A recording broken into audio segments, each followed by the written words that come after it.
Le stade Marcel Verchères de Bourg-en-Bresse goûte à nouveau à la Pro D2 avec la réception de Vannes, mais c'est par un hommage à Louis Fachfrowski et Pierre Camus que la soirée débute. Des applaudissements avant de laisser place au rugby que ces deux hommes aimaient tant. Et ce sont les Burgiens qui sont les premiers à prendre les devants. Une pénalité de Johan Debrac sur la première offensive, alors que les Vanntais sont entrés sur le côté d'un regroupement. Réponse immédiate, signée de Christopher Ilsenbeck à la suite d'un maul écroulé. Peut-être déjà la pression de l'enjeu de ce premier match entre deux candidats au maintien, touche mal exécutée, les Bretons peuvent récupérer. Ils font le choix de mettre la pression au pied en laissant surtout concentrer sur le plan défensif.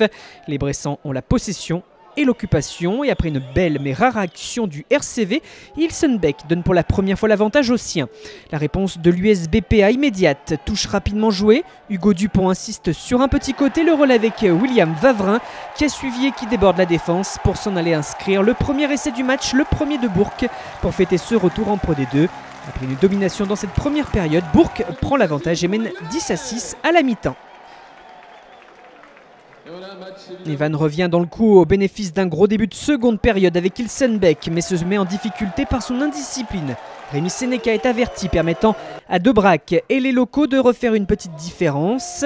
Bien qu'à un de moins, les Bretons se décident quand même à forcer le destin, porter enfin le ballon dans le camp adverse. Kevin Bly est servi en bout de ligne et l'international à 7 tente de déborder la défense sans succès.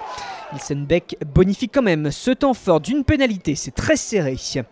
Sauf que l'indiscipliné de retour autour de Kitioné, Kamika de se faire avertir pour une faute devant sa ligne. Bourg n'en profite pas de suite, attend l'heure de jeu pour une autre pénalité. Toujours ce même scénario, encore un carton contre Vannes, contre Dan Tuoi, coupable d'une charge trop engagée. À 14 contre 15, les Vanntais tentent quand même une relance à la main qui débouche sur une énorme frayeur. L'interception permet de propulser Dimitri Doucet sur son aile. Le premier plaquage est évité, mais il y a le retour d'Anthony Boutier. François Bouvier porte quand même la marque à 19-12 sur pénalité.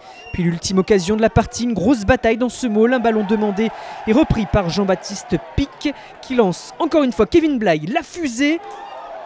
Course magnifique remise après contact vers Jules Lebaille et l'essai inscrit dans le coin. Une folle fin de match. La transformation qui suit, toujours par Lebaille en coin, permet à Vannes de revenir de loin pour s'offrir le match nul 19-19 face donc à Bourg-en-Bresse qui aura manqué de réalisme malgré une domination.